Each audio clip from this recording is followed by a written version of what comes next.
India and China are called as Asian giants.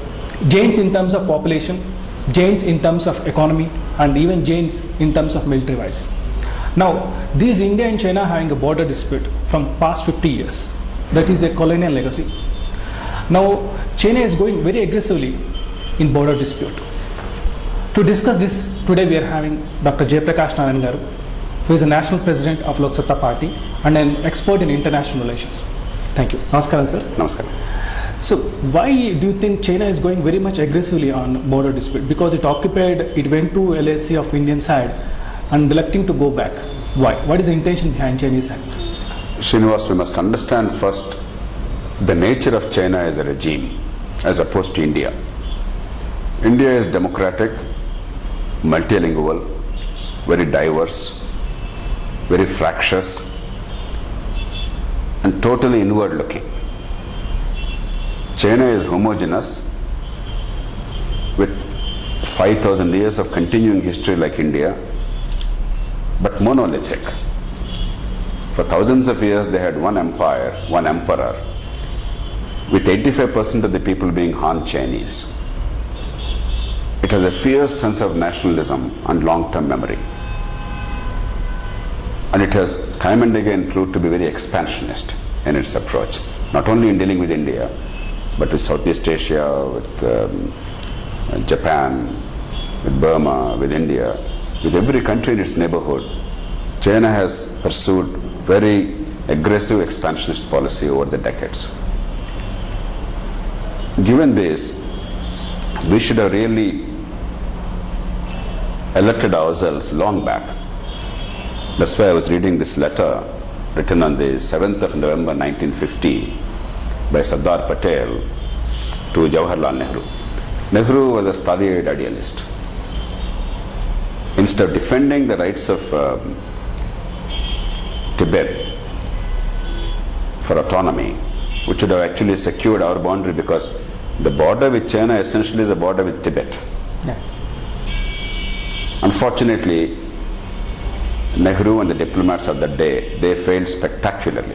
They've taken a very romantic notion of Chinese communism, and they did not really understand the Chinese threat. And outside of the Soviet bloc, as Sardar Patel has pointed out, India was the only country in those days that was actually fighting for China's rights, for China's position in the United Nations, its status as a permanent member. And in Tibet, we have failed the Tibetan people who really reposed trust in us. And China simply dismissed our objections or protests and treated us in a very cavalier manner in dealing with Tibet, and in almost insulting manner, almost hostile manner. And that's the context in which Sardar Patel wrote to Jawaharlal Nehru. Unfortunately for India, within about 5 weeks after writing this letter, Patel died on December 15, 1950. Had Patel lived on for another few years, probably the threat from China would have been appreciated much better, and he would have taken very robust steps in the long term. And Patel outlined them. Even in the early days, he had such foresight, such depth of understanding, and such clarity that he actually listed each issue to be addressed. Unfortunately, after his demise, there was nobody to challenge the romantic foreign policy of Jawaharlal Nehru, disregarding the realities and evidence. And there was nobody of the stature of Patel to stand up in government and make sure that the mistakes are corrected.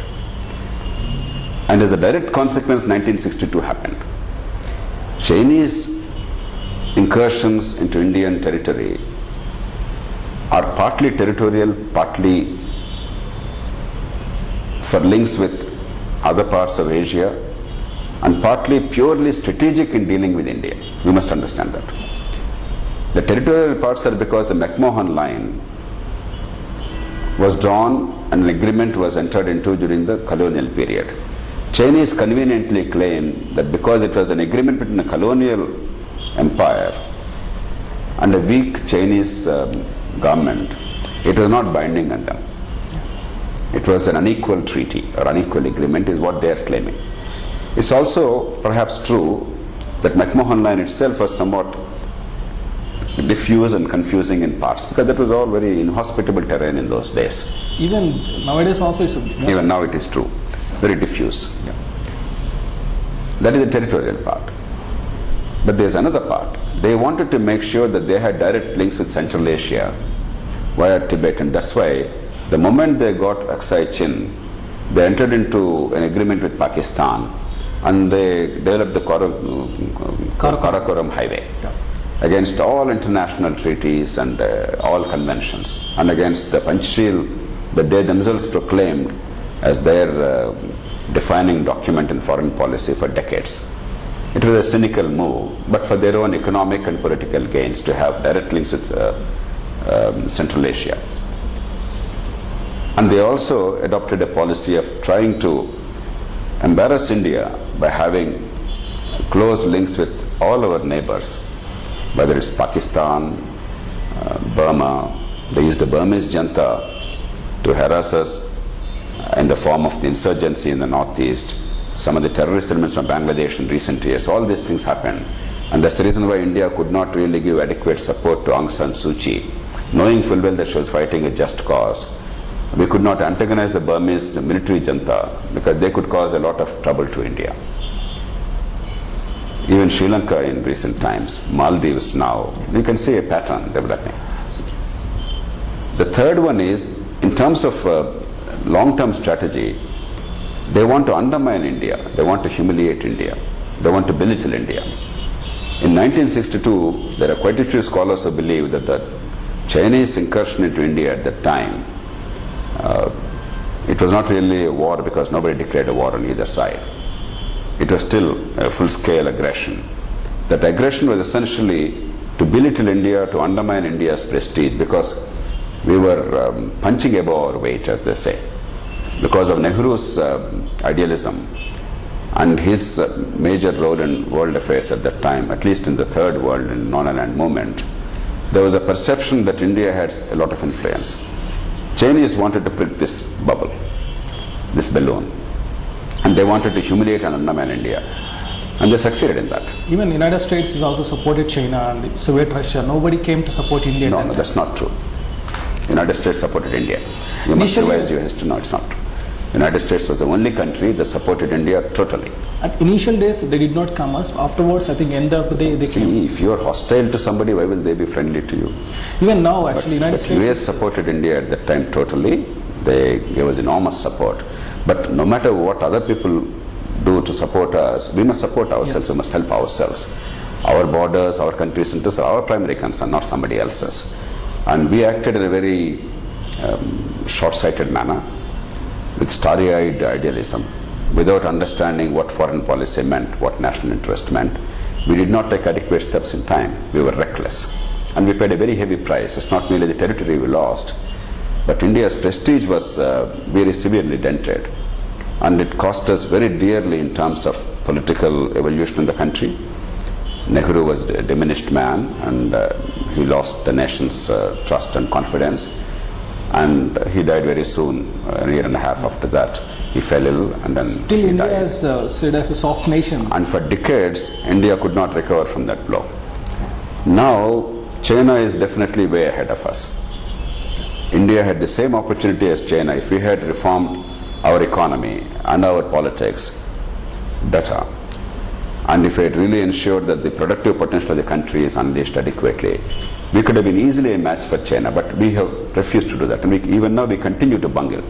Whereas China is aggressively pursuing an economic policy to ensure their long-term economic strength and growth, and they've superbly succeeded in that, as no country did in the history of mankind.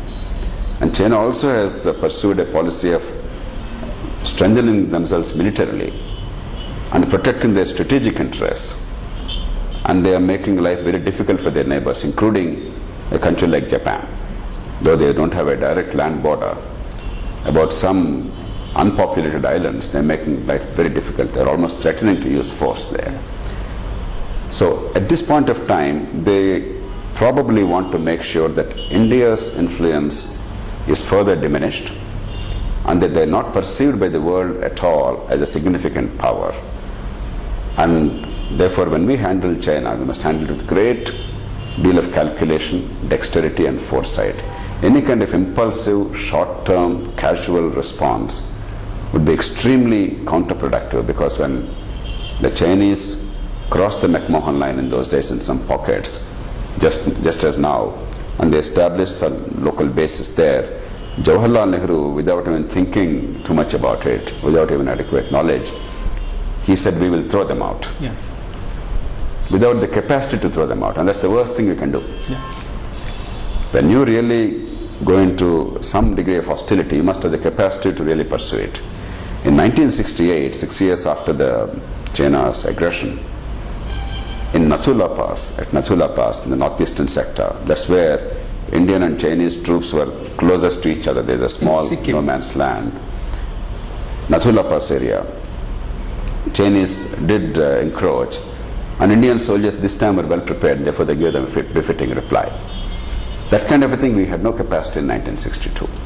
Therefore today, there must not be jingoism. There must be a very hard-headed calculation of national interest, and we must expose China's perfidy to the global community.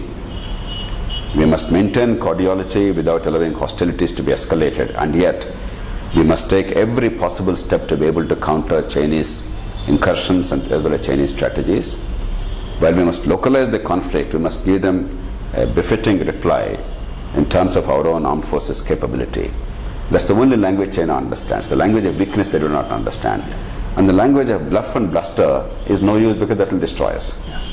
Bluff and bluster without the capacity to really counter them will actually humiliate India as it did in 1962. And we cannot submit ourselves, and therefore very quiet but effective work to strengthen our fortifications and our troops and our weapons locally. And let there be a skirmish if there is to be a skirmish at the appropriate time, but at a place and time of our choosing, and then give a befitting reply. Meanwhile, expose Chinese perfidy to the rest of the world with adequate evidence and logic. And therefore there must be a very calibrated